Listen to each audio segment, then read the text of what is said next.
বাড়ির অমতে ভালোবেসে বিয়ে করেছিলেন বৈশাখী, কিন্তু 12 বছরের দাম্পত্যে একটা রাতও শান্তিতে কাটেনি তার। নিউজ নাওকে দেওয়া সাক্ষাৎকারে নিজের ইন্টারকাস্ট বিয়ের কথা বলতে গিয়ে আবেগপ্রবণ বৈশাখী। তিনি বলেন, আমি বাড়ির ছোট মেয়ে, তখন 2 দিদির বিয়ে হয়ে গিয়েছে। আমার বাবা ধনী পরিবারের ছেলে।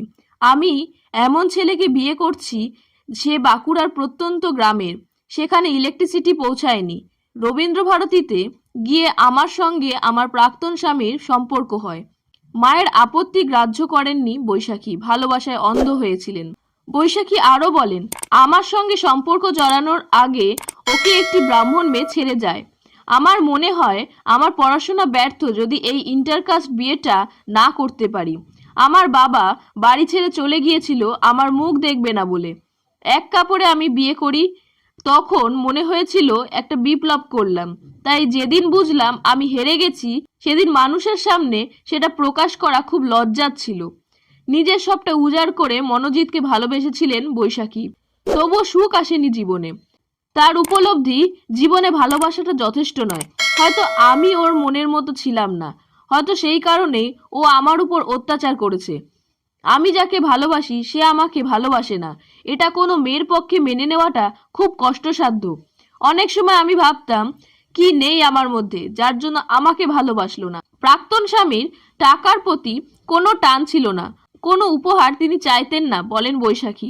9 বছরের দাম্পত্যে 7টা কানের দুল, একটা হার দিয়েছিল, সেটাও একদিন চাওয়ায় ফেরত দিয়ে দেন তিনি। শোভনের সঙ্গে তার সম্পর্ক ক্ষমতার লোভের নয়। বৈশাখীর কাছে ভালোবাসার অর্থ হলো যেখানে যৌথ যাপন রয়েছে, শারীরিক সম্পর্ক থাকলো অথচ মানসিক মিল নেই, সেটা সম্পর্ক নয়। বৈশাখী বলেন, মনোজিৎকে সুখে রাখার জন্য আমি হেন প্রচেষ্টা নেই করিনি, যেখানে যেমন চেয়েছে তেমন থেকেছি। কোনো মেয়ের কি ভালো লাগে প্রচণ্ড মার খেয়ে কারোর সঙ্গে বিছানায় যেতে? কিন্তু আমার তাতেও মনে হয়, তাতেও যদি শান্তি পাই, ওইটুকু সময় যদি আমাকে ভালোবাসে। যখন আমাকে ছেড়ে চলে যাচ্ছে আমি প্রশ্ন করেছিলাম, কোনোদিন আমাকে ভালোবেসেছিলি?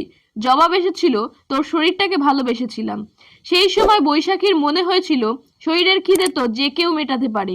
আমি স্ত্রী হিসেবে ব্যর্থ, নারী হিসেবেও ব্যর্থ। আমি চাইবো আর কারোর যেন পরিণতি বৈশাখীর মতো না হয়।